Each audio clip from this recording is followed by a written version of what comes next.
You want to start using Obsidian. I want to teach you how.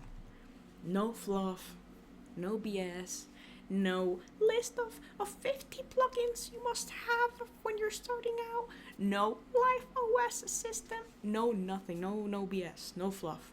This is all you need to start using Obsidian, because I'm tired of people saying, I want to get into Obsidian, but I'm scared. I don't fault them for that, though, because you look up anything, they're like, yeah, like my ultra, like, Life OS, where, like, I manage my tax. Like, what the fuck are you saying?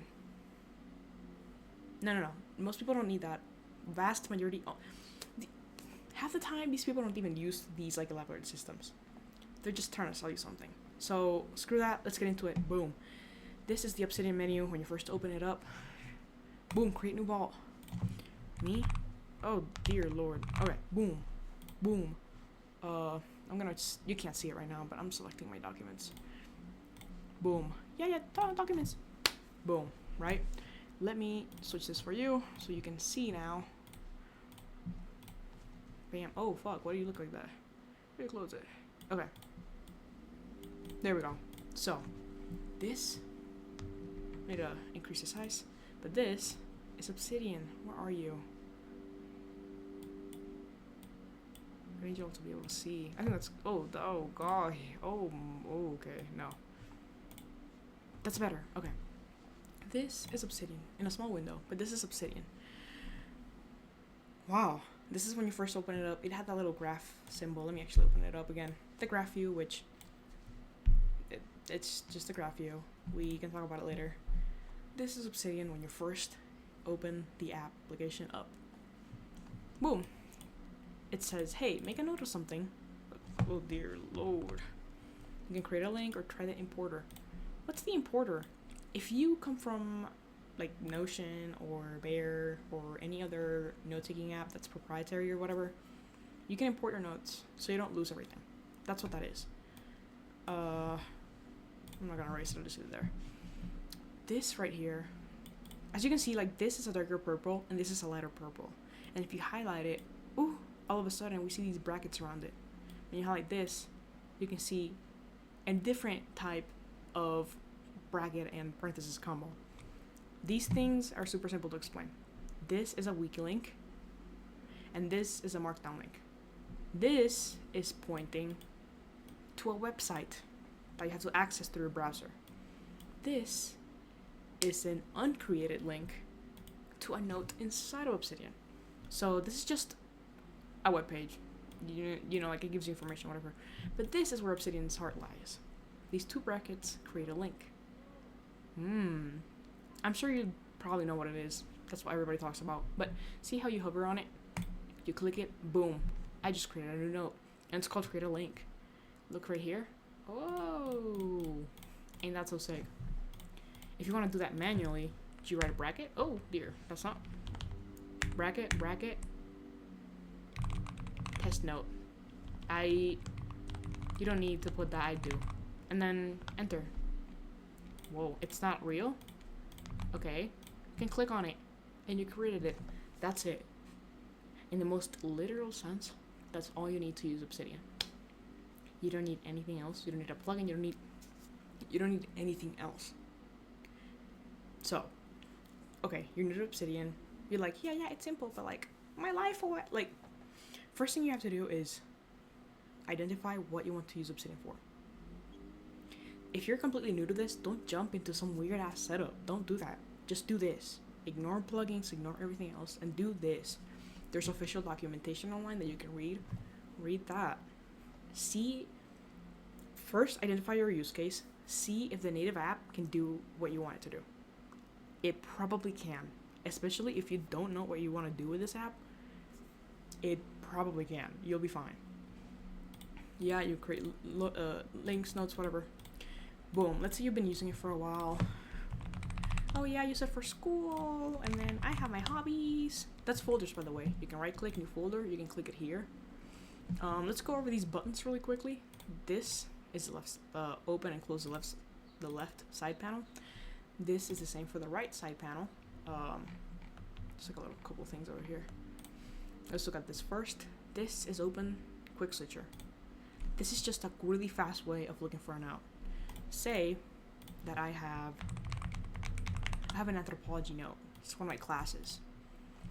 Obviously, I'm sure you can see how this can grow over time. So you might not want to be like, oh, searching my folders just to look for a note. Use a quick switcher, anthropology, enter, boom, you're in the note. Boom. It's that simple. Oh, my anthropology. Boom. Again, super quick. You can use either or. There's a lot of different ways you can go about doing this, but that's a quick switcher. This is the graph view, which you might have seen it was a little bit was open before. This just shows you a graph view of your notes. Wow. And now you see that these two are connected, but this one's orphaned. Why is that? If you go to create a link, you see this one's linked, right, to test note. This just shows that there is a link between them.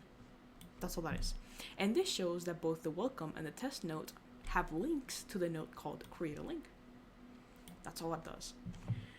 People say that the graph is useless and that it's just like aesthetic because it can grow, it can look good. I do think you could find use out of it. I personally don't really use it a lot, but I know there's this YouTuber, Nick Milo. He does a lot of Obsidian stuff. And I think he has a video, it's like called like triangulation or something, where like he looks at certain points and he looks at the notes around, and you see how these two are not connected, right? But say that you wanted to connect them, you wanted to like unlock doing in different ways of thinking. You can go, oh well, let me open this guy. Oh, my fault. This guy. See if I can drag it to the side, just like you would on Windows, right? Or whatever OS you use. Let's say that you want to see if there is any information you can connect between test note and welcome. I'm here in welcome. I can say this note and test note are linked. See how the connection was instantly made here? Are linked to, and I can do it again, or it's already linked, so you don't have to, right? To create a link. That's all that represents. And then anthropology doesn't have any link, so that's the most basic function of the graph view. Eventually you can filter if you wanted to only have real files, because again, at first this create a link oh dear, was not real. It was not a real link. Not a real link. And you see that it's lighter in color. It just means that it hasn't been done yet. And here in the graph view, you can see that it's slightly like faint. If you don't want to see links that don't exist, you can just toggle that. If you don't want to see links that don't have any connections like that anthropology, oh, where is it? Well, you can just turn it off, right? There's a lot of things you can do with the graph view. I do think that if you look, you can find ways to use it. But most people don't use it, they just have pictures of it. So that's a graph view. This is a canvas, which is just an infinite canvas. Hello, this is idea, parent idea 1, and then you have a related idea here, and then you're like, yeah, like if you mix these two together, if you mix these two together, you get like this other idea, and you can like show that they come from this together like that. You can add notes here. I think it's right here. It's a card. That's a note. That's vault. This just makes a little thing that I did. You can do a double click. Boom. This adds a file. Boom. And you can see the contents. And you can modify the context. And when you open it over here, let's just create a link. You can see that the changes are saved. They tell you the file type here. If it doesn't say anything, it's markdown. If it has a 0 arrow, it's a folder. This is a canvas, and then if it was a base, it would say base. So yeah, cool. Thing to note about canvas is when you have, let's say, create a link, and then you have anthropology, and you connect them like this, that is not creating a link. If you look in the graph view, anthropology, it's linked to the canvas because it's in the canvas, but it's not linked to create a link, even though we connected them, right? So it's just like to show the relationship, but not by linking. So you can do a lot of things with that. You can use that in many ways. I'm not super big on Canvas personally, but I've tried to. I'm just not my type. That's not my type of just workflow. So yeah, you kill that. Boom. That's the canvas. This is the daily note. Some people like to have like their journal entries as one page. I personally don't use this functionality in this type of way. Like if I were to hit this button tomorrow, it would just have tomorrow's date. Personally, I don't like that. I do one humongous daily note for the year and then just write the date on top and kind of stack them. But that's just me. Boom. This is a template. A template, let's say that new note template.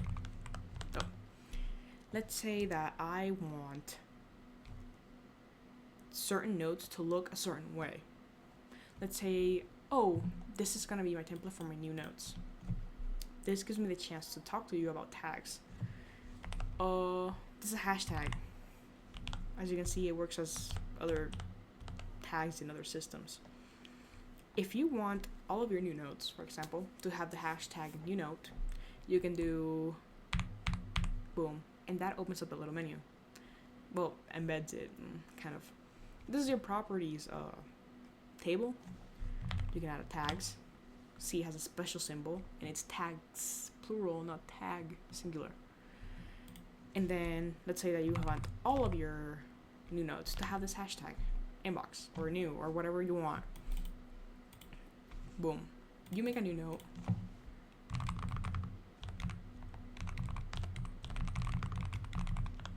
And you hit them. Oh, my fault. Template. Ooh. Okay. I forgot about that. You make a templates folder and you put your template there. We hit settings. I believe it's an editor. It's probably core plugins. These are built-in plugins that Obsidian ships with. You can select which ones you want. You can select which ones you don't want. You can modify their settings, etc. We're gonna go down here, scroll. Templates, settings, template folder location. This brings up my folders. I say templates. I'm not gonna touch the date format. This is pretty standard. I'm not gonna touch the time either. That's the standard. You close that. Now, because we designated the templates folder to be the templates folder. Whoa! Whenever you run the template command, the new note template's right there. And when I click it, I don't think it was selected. Boom! It adds whatever I put in the template here. It's literally a template. Wow. So that's really cool. Then we have the command palette. This might look a little bit intimidating. It literally is not. If you want to make a new note, boom, it shows you here that there's already a shortcut for it. You can be like, I can just hit Control N. I made a new note. It's that simple. And then you have a base, which is kind of like a database. If you've worked with Notion, this should look kind of familiar. Relatively new function, so it's really cool. And you can do a lot with it. Let's take a look at, look at the right panel. You can change all of this, by the way. If you want your files on this side, or if you want them down here, you can literally change everything. If you want to work on two notes at once, that's right here. I control click to open both of them. Close these guys. You can have them like there. You can have one under, and you can have it like in a separate like group entirely. You can do a lot of things. If you go over here, we have backlinks. Backlinks are just a list of notes that point to the current note. You have ongoing links, which are notes that the current note is pointing to. I don't have any here, but if I were to do that, boom, that's a ongoing link. These are the tags, as I said. You can add a lot more. You can make tags, just by going hashtag like inbox and then on red. You can do hashtag inbox, hello, red. Alright, and then they appear here and you can collapse them. Oops. Super cool stuff. These are the properties. That's that panel that this here. You can add a property. You can make anything that you want, really. You can be like completed, like if you're tracking something, anything. And these are the outlines, which if you make a heading 1, and this is like a subject, and you're like giving information or whatever, and then you go to heading 2, you can just jump between these. Of course, there's subheadings, and you can collapse or uncollapse that. Cool stuff. Literally, that's all you need. That's everything for starting out. The rest of the things are gonna like reveal themselves as you go, as you try to do things, as you read documentation. You're gonna notice that there's a lot of other things that you can do. Now, obviously, like at some point you're like, well, when am I going to use plugins? Let's go to settings. I recommend you go through all of these. Or rather here, these are just the core plugins. This is general. This is general. I'm spacing out. This is general. These are some display options that you can change. Spell checker, you can change your files and whatnot. Things regarding files like trash. You can remove that, confirm before deleting files if you know what you're doing. Deleted files, you can move to the Obsidian trash. You can permanently delete them off the go. You can move them to system trash. So there's a lot here that you can do. And if you're really big on shortcuts, this is where you configure everything. You can search by name, right? Or you can search by shortcut, Control N. You know, and then you can change it just by hitting the side. Key changes for secrets and whatever. You don't have to worry about that right now. These are the core plugins again that are built in, and these are the community plugins. They're relatively safe, but of course, you're letting code written by other people on your device, so it's be careful, right? Look at the documentation, look at the code, browse, and this is where it is. I don't like being like, get this plugin, get that plugin. Once your vault has grown a lot and it's really big and you're using search and you want different capabilities and whatever, I recommend trying OmniSearch. But that's the only recommendation I'm gonna give you. You don't even need it. Like, run as long as you can without it. And go without plugins. Go to appearance. There's a bunch of themes. Go crazy with the themes, bro. Of course, there's also like live and day mode that you can like change here. But you can download themes. You can customize the themes. A lot of the themes depend on a plugin called Style Settings, which is just front end for modifying like CSS. Let's say like, personally, like it's right under.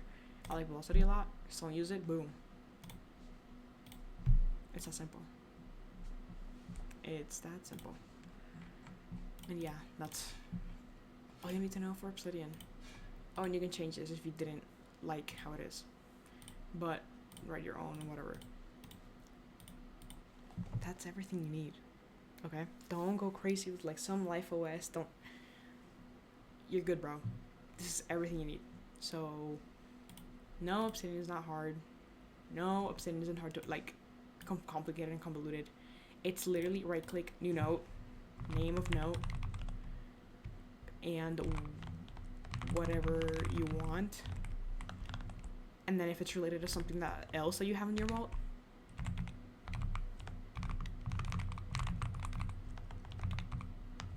and that's it. Now you have notes that live in your device that aren't being looked at by weird ass corporations that you can modify from any sort of computer because you don't even need Obsidian to work with markdown files. And that's it. So you're fine.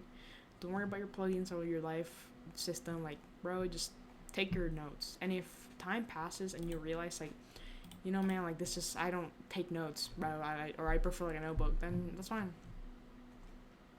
That's fine. So yay, thanks for watching. And it's really not that crazy. Give it a shot. And don't overcomplicate your life. Keep it simple, stupid. You know I got you. Bye-bye. This was Dushka.